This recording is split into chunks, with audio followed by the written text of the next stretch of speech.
Welcome to another episode of the Transforming Lives panel podcast.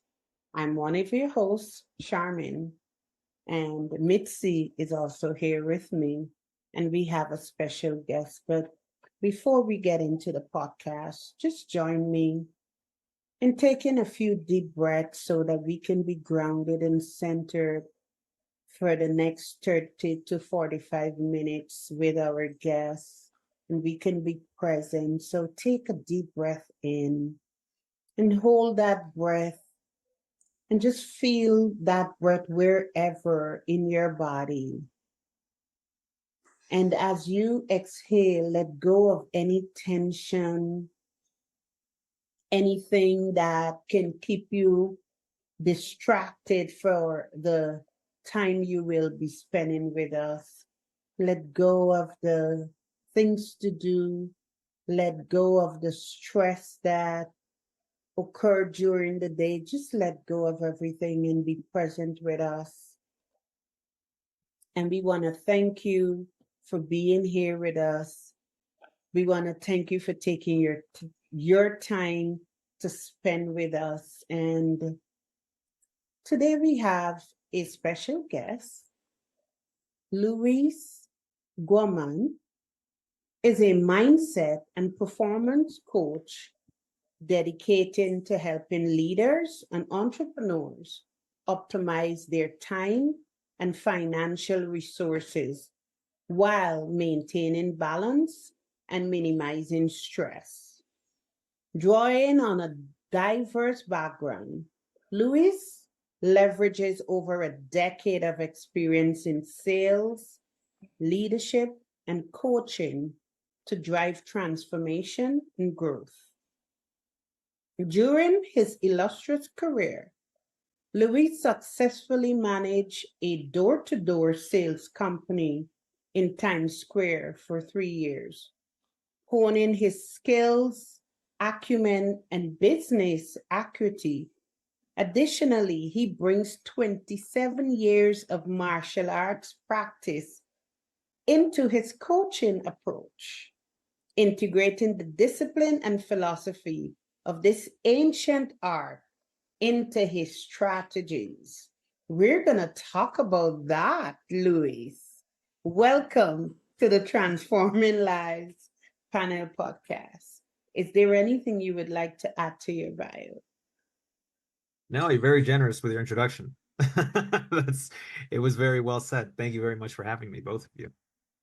Thank you. Thank you. You're for being our guest. Excited to be here. So, my first question, how do you incorporate your martial arts experience into your coaching business? Sure. So, martial arts is an art, right? It's within the name. And I think a lot of people, right, both men and women, have actually lost their way in terms of looking at the artistry within their work. And so work is only an extension of what we do. But the fact is that there is artistry in the individual. So whatever it is that we are working on, whatever it is that we are doing, there's art within that. And everyone who's a classical artist, I have my friends who are painters, who are dancers. I mean, we talk about these things all the time. But a lot of people in the classical business only mindset, right? They are not seeing that often. So how I integrate martial arts with business are these concepts that flow within all kinds of art, within every kind of art, with how we're expressing ourselves mentally, physically, verbally, emotionally, within the action. So the action is business, right? So some of these business actions can be how we communicate with other people, how we set standards with other people, how we set boundaries with other people, how we manage our time, our mental capacity, how we manage our energy, and all these things then create the results we're looking for, which are usually time, money, relationships to a certain depth. So that is how it all connects. That's the short version of it. Thank you. Thank you for I would that. imagine that the discipline from being in martial arts also really comes into it, because it's a lot of it is about mindset and focus and keeping the specific goal firmly on your eye. Like, is that accurate? Yeah, oh yeah, absolutely. And a quick mini example of that is I was speaking with somebody an hour ago, coaching with someone, and it was this gentleman who is good at a lot of things, but one thing, let's say, would be waking up on time, is something that he didn't need to do. And was not good at that for a long time. And when I mean waking up on time, I mean waking up, being energized to wake up, looking forward to get up, not just, okay, this is what we have to do. And, we're going to just get out of bed because we have to. Like, no, I worked on myself for that small part of my day, the beginning, for about 8 years. Because as a kid, I used to grow up with my dad just ripping off the blankets off of me. And so it's always just, I go to school. I don't want to get up. I just want to stay comfortable in my bed. So I had to change all these little things. So then now I can wake up at 7:30. I can wake up at 6:30. I can wake up at 8 o'clock whenever I choose, because I have a certain system, how I'm deciding to wake up in a positive, energetic way. So that's part of discipline, and you need discipline to build that. But thankfully, even if you don't have it now, this is for anyone who's listening, even if you don't have it now, it can be built. And that's part of what I help with too. And what are some techniques, strategies that one can use to wake up with that burst of energy, like you mentioned? Sure. So I'm going to mention two things. Like, I'm going to go specific, and then but first let's talk broadly. So broadly, there's a huge amount of techniques that can work, There's so many things that you can just do. And do I need an app? Do I need a certain alarm? Do I need my rooster or something? If you live by a farm, that stuff is real. You can depend on other things outside of you, but I think the most fundamental thing, very specifically, that you should depend on first, very first, is the idea of, if I have nothing available to me, Hmm. who am I when I'm with nothing available to me? Who am I during that time? Right? So if I don't have an alarm, if I don't have a rooster, if I don't have somebody to come in and wake me up, what would I need in order to feel like I'm energized to wake up? And so the answer to that, to give it to you guys, to give it to everyone, is it's a decision. You need to decide why you'd want to wake up in the morning. And so it sounds kind of basic, but it's really something I've really reflected on for a long time. And that's how I was able to create my answer. I created a space in the morning. So it was maybe 30 minutes. It could be 10 minutes, and it could be 5 minutes. And very seriously, it could be 5 minutes. It could be an hour. I usually take an hour, where in that time, I plan ahead of time, the day before, the night before, that this is my time to read. This is my time to watch a specific show or something like that. My time to have fun with something, my time to learn something. But I'm deciding what that time is, because that time is for me and me alone. And I'm waking up so then I can have my time. That is the first thing you should be playing with. So then you could make all the little complicated things on top of it. But that's the most important core of it. It's so interesting that you say that, because about, I'm going to say 3 years ago now, I decided that when I got up in the morning, the first thing I was going to do was walk around the house and get my 10,000 steps, as something that was just kind of for me. And it was just, for a variety of reasons, wasn't convenient at that time to be going to the gym and whatever. So I was just like, I can literally just get out of bed and just start walking and get my steps in. And then probably about it's probably about 8 months ago, maybe a year ago, at night, I started saying to myself, I'm going to wake up at 5 a.m. I'm going to feel energized and ready. And I'm going to, as you say, walk and watch some TV shows that I like while I'm walking up, like, and made that my time so that I'm programming myself at night as to what time I want to get up and exciting myself to get up because the first thing I do is something for me before all of the stuff starts to come. So it's really interesting that you sort of gave that as an example because it was like, oh, hey, I did that. So You're doing the work. That's great. That is great. it does work. Like it's amazing how just sort of taking that time before you go to bed to pre-program yourself. Like I'd say 99% of the time I wake up before the alarm goes off because I've mentally told myself that I'm getting up and it's working. And maybe it's because I have something to do for myself, like you were saying in that example. Yes, to add to that, something that was just right at the beginning of this of our session now is how Sharmin, you held space beautifully for everyone listening and looking, watching. How often do you consciously, intentionally hold space for yourself, right? Is an important question. So we hold space for the things that we deem necessary. So family, responsibility, there's work, and these things that can literally, these mental things that can literally have a physical pressure on us when they feel encroached, right? When we feel like it's a lot. But if we're choosing, if we're deciding to have space that is for us, because there's so many parts, like the work, if you work at a typical office, it's going to replace you if you're not there, right? No one's really going to give you the space that you need truly except for you, right?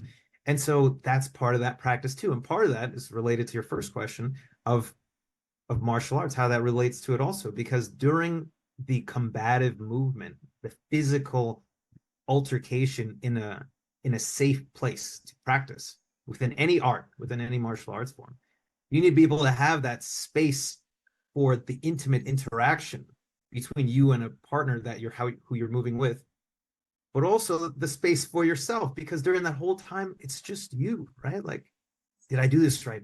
Am I good enough for this? Am I actually accomplishing the right thing?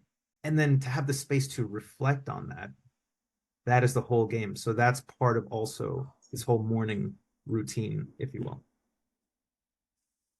Within martial arts, because I've never done any kind of martial arts, how much of what you accomplish within martial arts is because of the headspace and the mental focus versus the physical training of the movements or the actions or what have you? And how does that weave into coaching and business? Right. I think there would be a trifecta on that, much like most things in the human experience without getting too woo woo, it's mind, body, and spirit put together, right? So essentially, it's almost an equal factor. So we could put it this way, that any person, no matter your previous experience, you were an artist, right? So I think a lot of people could say, okay, you know what, even though I never painted before, I can learn how to finger paint or put some in.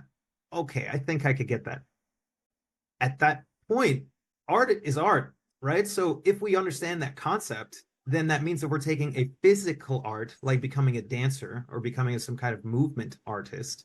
Then all you need to do is be able to put the practice into, sure, what is the technique and what is the expression of that technique, right? So that's what it is. So as you get better at that technique, then your physical acumen, right, your ability to do the physical part gets better as long as you keep doing that. What I just described is the same thing that happens in business. So when you need to have a technique, let's say communication ability, or let's say when you're talking about giving feedback to a specific kind of group of people, or your, let's say, leadership or not leadership, you need to have there are techniques to do so. And you are not good usually in the beginning, right? So I used to run a team of people and I was terrible at, let's say, sales and communication in different parts. But over several years of being able to hone this, understand, oh, okay, let's not focus so much on the technique. What comes before the technique? It comes your mentality around the technique, right? It comes about, how am I thinking about my art? Okay. Because my art is not supposed to be the best of looking good. It's not supposed to be the main thing. The main thing is supposed to be being good, right? So it's supposed to be less of just action. It's supposed to be less of what the outcome is, and it's more supposed to be of who am I while this is happening, right? So how that relates to real world into, let's say, a communication example is maybe you're not the best technique. You know, you didn't use the technique best for giving feedback or communicating with a colleague or employer employee. But if they can get where you're coming from, right? Hey, I'm trying to actually tell you this feedback, and you know what? Maybe I'm not saying in the best way, but you know I mean these for the best intentions. You know I'm trying to learn just like you are, and you know what? I'm better at you in this, but you're better at me in this. And you know what? I'm just trying to get in the right direction, us aligned. They are going to respect that, right? And things are built, relationships, community is built on top of that. And so that's one example of how that can kind of relate. Perfect. Thank you. Thank you. My question is about minimizing stress, because it's common. You hear it every day from even children these days. Mom, I'm feeling stress, right? Um, what are some strategies, techniques that you use to help your clients to minimize stress in their lives, and that you can share with us and our listeners? One of the biggest things you can have is the ability to create boundaries, right?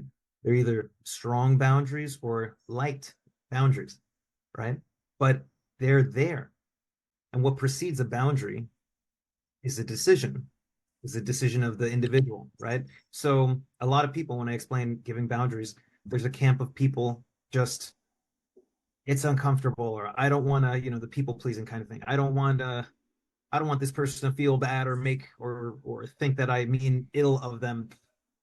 When what they're doing at that level is seeing just the one dimension of how they feel, but they're not seeing the relationship as a whole between them and the other person, because the other person might just want the best amount of output between both, the best outcome for both of them. And so anyway, there's a lot of layers to this, but creating a boundary and how you create a boundary is making the decision of saying what's okay and what is not okay.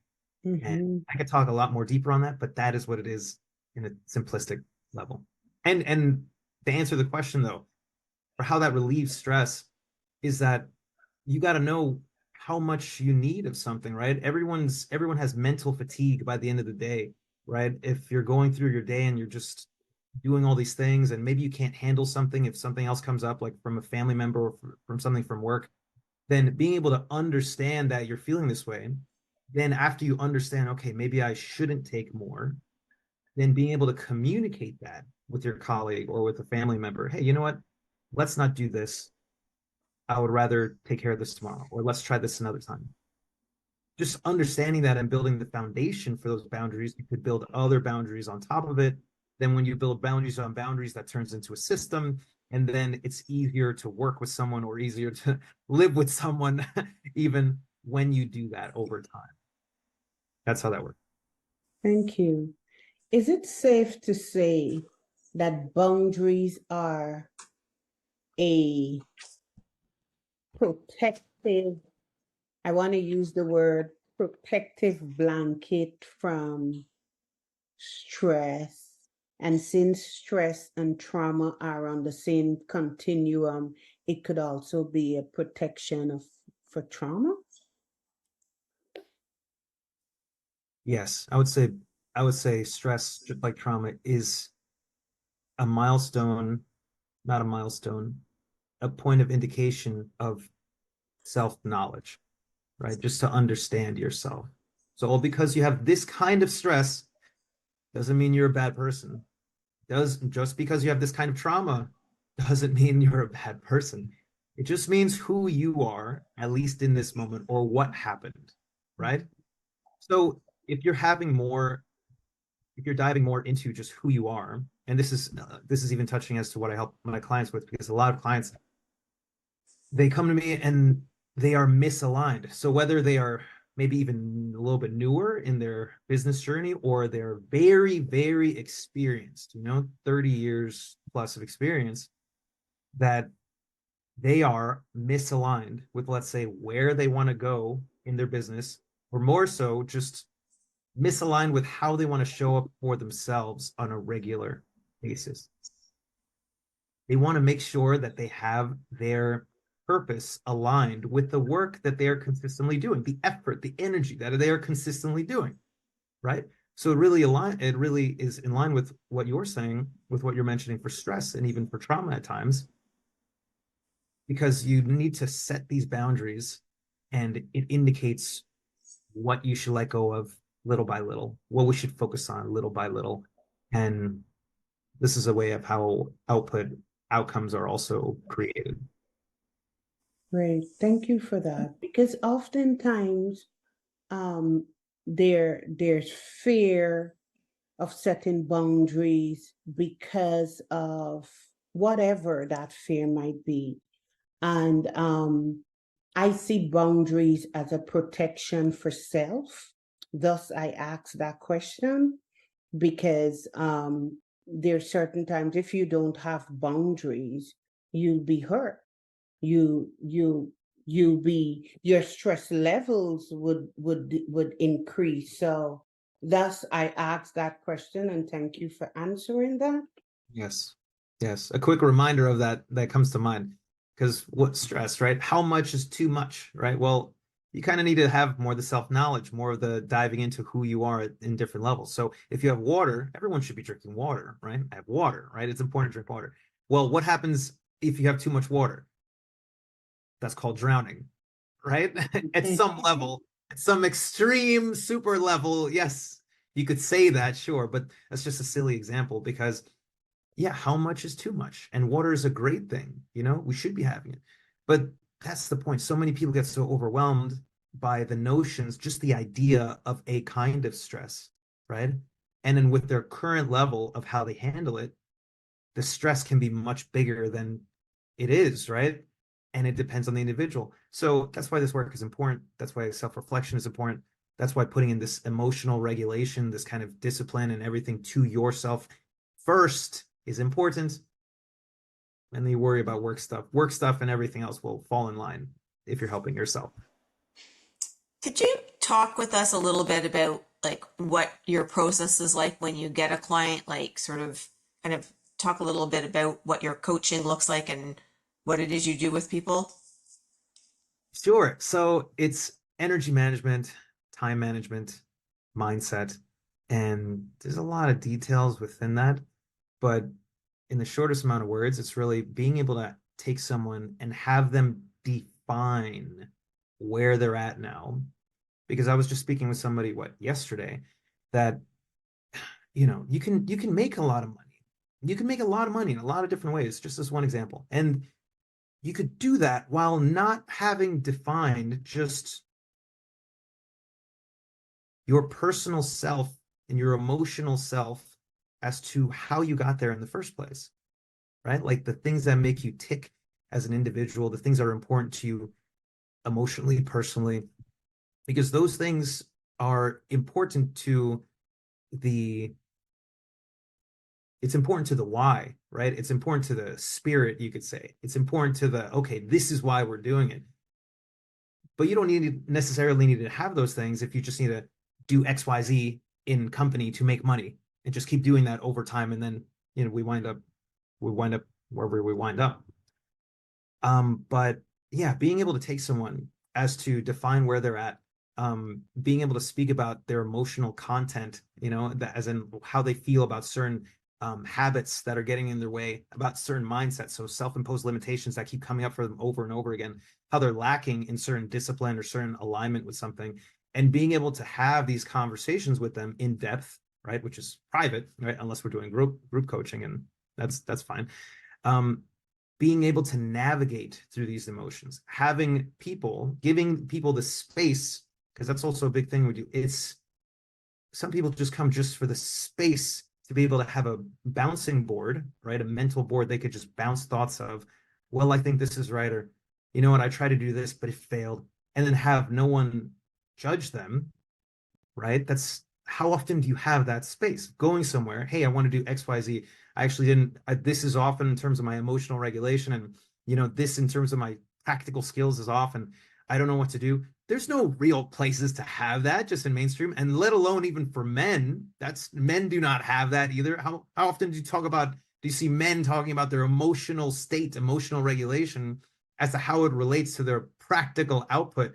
But that's all of what I deal with. And I decided to really focus on that because I'm very passionate about it. And since, like I've been describing, I grew up with it, at least in my mind, for martial arts. And I'm like, wow, this is really needed for tons of people because it connects with business, which is what a lot of people are focused on. But a lot of people in business are trying to rediscover their inner workings, right? So their inner workings can be aligned with what they're doing. And that is, so I do that with, like I said, the energy management, time management, mindset, and I guide them through these different parts, right? Like discipline and organization of self and maybe of time management, so then they can show up how they want to show up on a consistent basis, even when we stop working with each other. And what are the benefits of group coaching versus one-on-one coaching? Because I mean, obviously when you're one-on-one, it's very personalized to what you need at that particular moment or what you're doing. But I think for some types of things, there's real benefit to being in a group. And for some types of things, there's real benefit for being one-on-one. Can you elaborate a little bit on those? Exactly. For the audience, maybe to have a quick understanding, kind of like if you're having one-on-one personal training, a personal trainer, right? As opposed to taking a group class, right? You get something different out of both, right? And it kind of is to your preference a little bit. But now when we're talking about, let's say, group coaching or one-on-one coaching, there's a heavy overlap. In fact, you could say that's what I'm doing now. Actually, I have several one-on-one clients, but also I created a men's group where it's only men, and I would like to create a women's group in the future, but I'm just focusing with one at a time, where men get in the same room together, and then we're talking about these different things. And so for one-on-one, we get to, of course, have that one-on-one contact. Maybe people don't want to have anyone hear what's going on, and that's completely fine. But if we're having these same exact conversations in a group setting, and if these people are following the same sequences, right? Let's say homework I call it action items. So they have action steps that they're doing every week, that they're coming in, okay, giving specific responses. They could see how other people are reacting to it. They won't feel as alone, right? Because I'm not the only person who's going through this, which are tons of people feel all the time.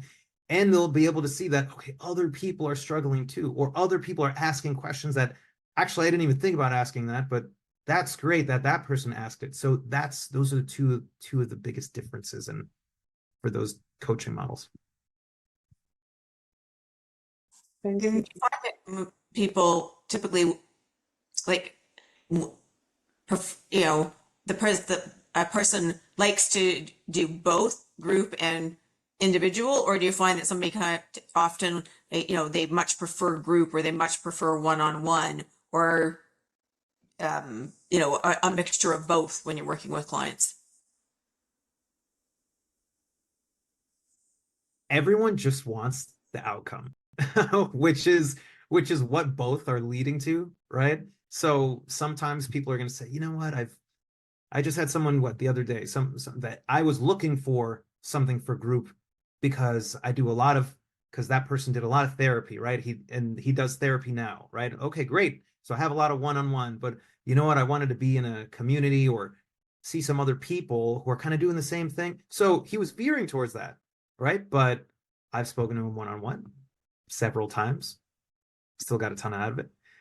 So I think people have their own preconceived notions, and there's, like anything, extremes, right? So you're going to find some people who just want to be more group. You're going to find some people who want to be more one-on-one. But I think the general middle, let's say 70-80% of people, they might think they want one or the other, but they really just want the endpoint. The endpoint being being able to have coaching and know that they're not the only person going through this. it is, I heard you mention about your men's group, and it is so satisfying to hear that, because you mentioned emotional regulation and personal regulation, and usually men don't tap into their emotional side. So congratulations on that. But as I'm listening to you, some of our listeners may be asking, what is emotional regulation? What is personal regulation? Is there a difference? So can you just touch on that a little for me? Sure. I'll even physically show you, and I'll show you that too. That emotional regulation is having the ability to take, and here we go. So martial arts and dance, or what? I'm not a dancer, but martial arts and dance have a heavy overlap. So, you have emotions that come to you. And like I mentioned earlier on this, during our call, that these things, they come to you and you can almost feel them. They almost literally push you in certain directions, as in when you're feeling shame, or you're feeling doubt, or you're feeling angry, right? Who doesn't know what anger feels like at times? Sometimes it feels like it's here and it just comes out, right? Almost at any direction, kind of like fire. It's a very serious thing, right? Especially with men. The fact is, being able to take this kind of, you could call it energy, emotion, what have you, that you're feeling, right? Anxiety, right? The pressure, feel like anxiety, or it feels like it's going in different directions, is you're taking these different kind of notions, these different feelings, and literally redirecting where the energy, where the feeling, where the action is going.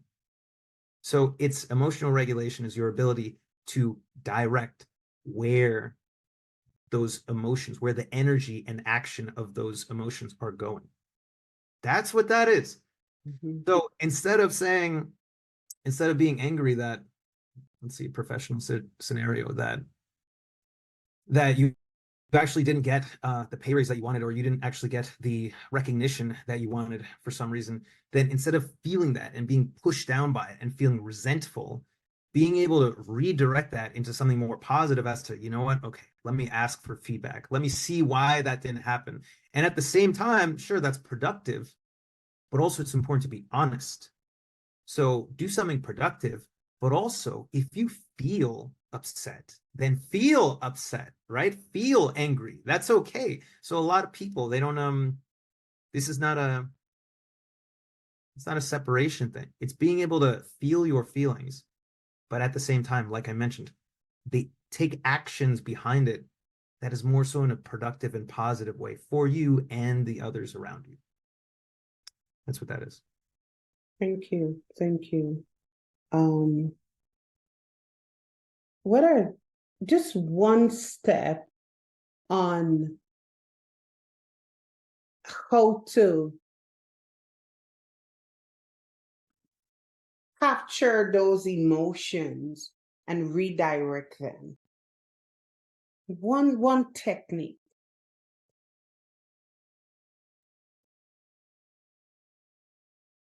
One technique is, first of all, a practice. It's a technique, of practice. What you could do is you could practice it alone, right? You sit down, stand up.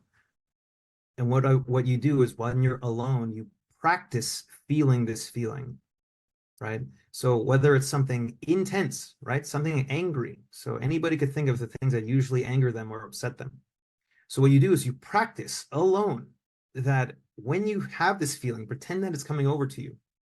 And you could do this in front of the mirror of, okay, what do I look like when I actually feel this feeling, when I think these thoughts? And the actual practice is, okay, who am I deciding to be when this happens? Who am I deciding to be when this happens? Right? I could have something very silly, like my colleague was incredibly rude, like dumb. You could say, what a stupid thing this guy said, or this whoever said, or my partner, right? My romantic partner was just did not understand what I was saying. Why can't you understand what I'm saying? Right? You would practice alone as to when you go through the scenario in your head and look at yourself in the mirror, how do you look? Do you look tense? Do you look, I don't know, do you do certain things with your hands? And you pay attention to these things. And what you do is you practice, okay, when I'm getting like this, I will do this. I will do this. Because just like what we said at the beginning of this call today, of it's a decision. All these things are mini decisions. And how it relates, well, to martial arts is what we feel a lot. Let's say when you're having physical altercation, sometimes if you're not used to these things, you flinch, right? So if you think something's coming towards you, and then even though it's not going to hit you, right? So there's flinching. So what there is within emotions and regular conversation every day, there's a certain amount of emotional flinching that is there. So if someone is prone to being more angry at a certain person or a certain scenario, they already feel it. They're already getting angry because of a certain trigger point that's there, right? But if you have one technique, let's say if that's a technique, because I could talk about this for a long time, but I mean, if you're just focusing, let's say, on one technique, you just do that. Focus as to when you're alone, when you're practicing alone, how you feel alone, and you just keep deciding where you want to be. The last part about that is that that's the same way of how you see in the movies, martial artists go to the mountains and practice alone, right?